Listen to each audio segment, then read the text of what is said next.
አንዷ ልጅ በፊት ዝም ብዬ ለአላህ ብዬ ያስጠጋኋት እህት ልክ እኔ እንደመሄድ ስታቅ ስራዋን ረጅም ዓመት 6 ዓመት የሰራችበት ስራ ፈታው መጣች። 4 ወር ምናምን እንደተቀመጥኩኝ በቃ እኔ ነገሮቹ ተበላሹ።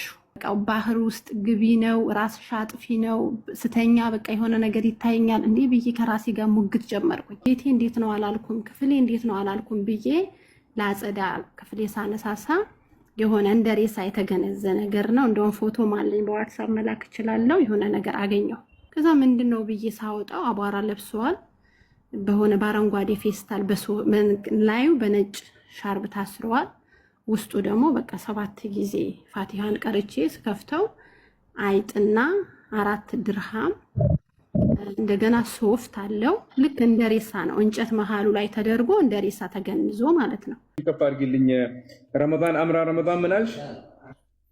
አምና ረመዳን ላይ እኔ ቤተሰብ ለመዘየር እዛ ለመጾም አስቤ በመነሳሳት አንዷ ልጅ በፊት ዝም ብዬ ለአላህ ብዬ ያስጠጋኋት እህት ልክ እኔ እንደመሄድ ስታቅ ስራዋን ረጅም ዓመት 6 ዓመት የሰራችበት ስራ ፈታው መጣች።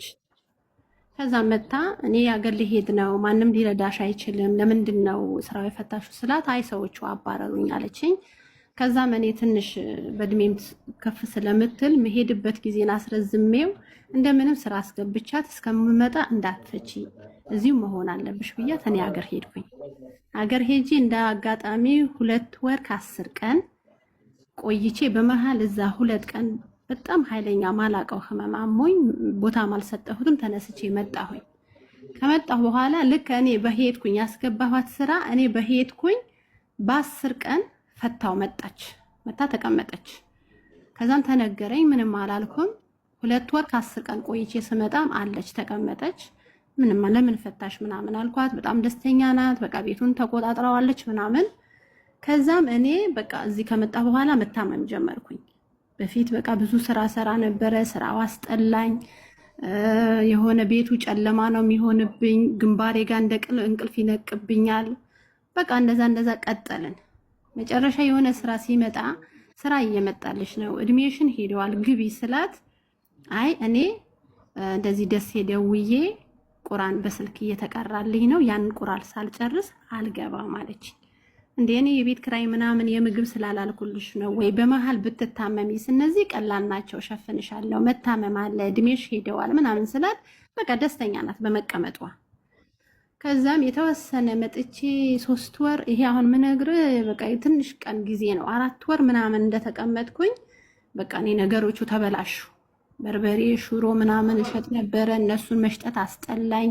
በቃ ባህር ውስጥ ግቢ ነው፣ ራስሽ አጥፊ ነው፣ ስተኛ በቃ የሆነ ነገር ይታየኛል እንዴ ብዬ ከራሴ ጋር ሙግት ጀመርኩኝ። ልክ እኔ ለብሼ ቀና ብዬ ስወጣ እያየኋት ትቀየራለች። እቤት ኩስስ ብዬ በቃ አንቺ እንዲያርጊ ስላት ደስተኛ ትሆናለች።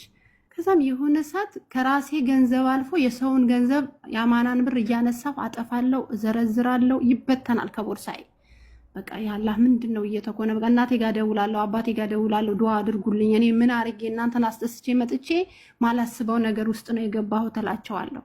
ከዛም አንድ ቀን እስኪ እኔ 4 ወር ሆኖኛል፣ ቤቴ እንዴት ነው አላልኩም፣ ክፍሌ እንዴት ነው አላልኩም ብዬ ላጸዳ ክፍሌ ሳነሳሳ የሆነ እንደ ሬሳ የተገነዘ ነገር ነው። እንደውም ፎቶ ማለኝ በዋትስአፕ መላክ እችላለሁ። የሆነ ነገር አገኘው።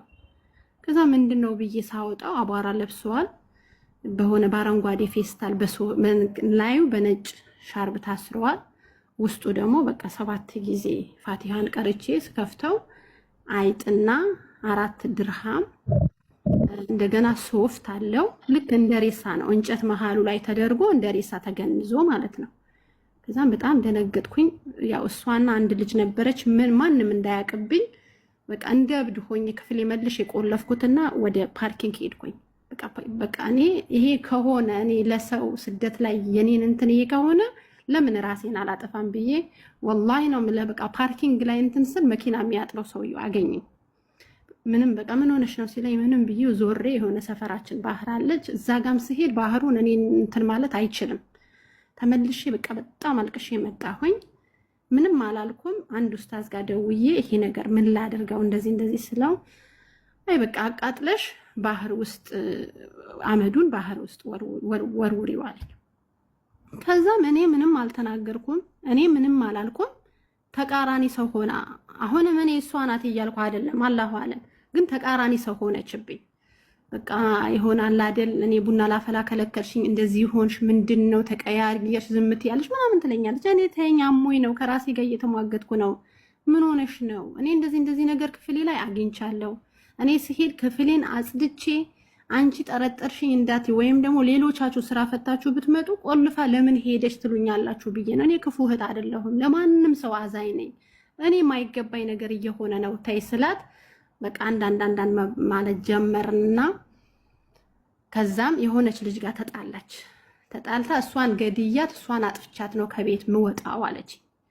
አይ እንደዚህ አይነት ነገርማ ጭራሽ ህግ ባለበት በዱባይ ምድር ቁጭ ብለሽ እንደገና የሰው ይሄን የተናገርሽው ንግግር ራሱ 50,000 ድርሃም ያስቀጣሻል። ስለዚህ ለዚህ ከወሰንሽ እኔ ኦልሬዲ 8 ወር በሙሉ የቤት ክራይ ሳልልሽ የምግብ ሳልልሽ ኖረሻል። አሁን ግን ሻንጣሽ ይዘሽ በሰላም ውጪ አልኳት። አልወጣም ብላ ልጅቷን ለመምታት ተነሳች። እኔም አንዳንድ ተባባለን። መጨረሻ ፖሊስ ሳልደውል ውጪ ብያት ወጣን። ግን አሁን እኔ ምንድነው ይሄን ሁሉ ምርስ እኔ በጣም እያመመኝ ነው። በቃ ማለት እሰራለሁ የለም ከቦርሳዬ ይጠፋል። በቃ ውጭ መውጣት አልፈልግም፣ ከሰው ጋር እንድገናኝ አልፈልግም። ስራዬ አሁን 25 ኪሎ በርበሬና 25 ኪሎ ሽሮ ያኔ አምና የመጣ አልተመዘነም አለ እንደተቀመጠ። በቃ ምንም አይነት ሂጂ ወደ ሀገር ሂጂ ነው በቃ የሆነ ነገር ነው። እና ይሄን ነገር ምንድነው ማድረግ ያለብኝ? መፍትሄው ምንድነው? እኔ ያለሁት ዱባይ ነው። እንደዚህ ቂራት እንዲባል መስሮች ናቸው ነገር ቀርተሽበት ይኸውልሽ፣ ይሄንን ቤት ያገኘሽውን ነገር የታሰረ የምትይውን ነገር ቀርተሽበት አልሙዐዊዛት ቁል ወላሂ ቁል አዑዙ ቢረቢል ቁል ረቢን ናስ እና አያተል ኩርሲ ሱረቱል ፋቲሃን ቀርተሽ ነው ያቃጠልሽው ወይ ዝም ብለሽ? ሰባት ጊዜ እኔ ሳነሳውን 7 ጊዜ ፋቲሃ ቀርቼበት ነው።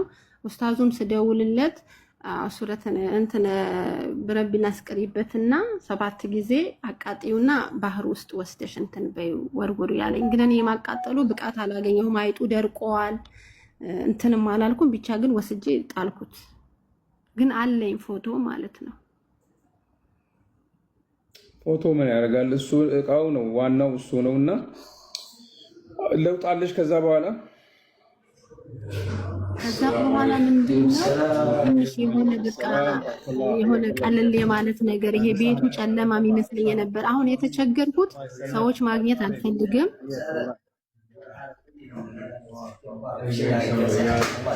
ይኸውልሽ አሁንም ሩቅያ አድርጊ። አሁንም ሩቅያ ያስፈልግሻል። ሩቅያ አድርጊ። አላህ Subhanahu Wa Ta'ala ያግዝሽ።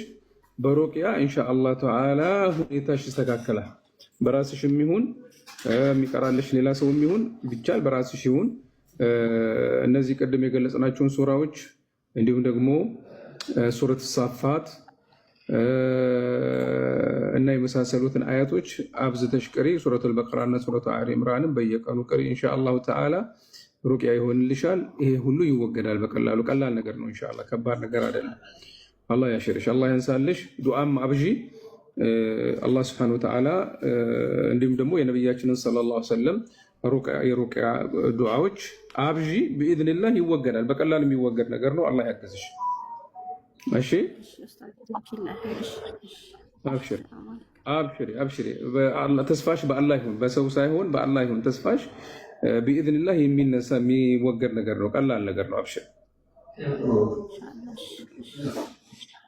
ዱዓ አድርጉላት፣ እህታችሁን ዱዓ አድርጉላት። ወንድሞቼ ኦንላይን ያላችሁ ዱዓ አድርጉላት። አላህ አፊያ ያርጋት።